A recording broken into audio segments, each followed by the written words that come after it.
Finished my Osage bow. This will be the first time I shoot it. Let's see how this goes.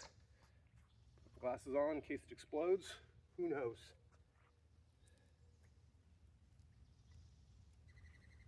Zero sucks.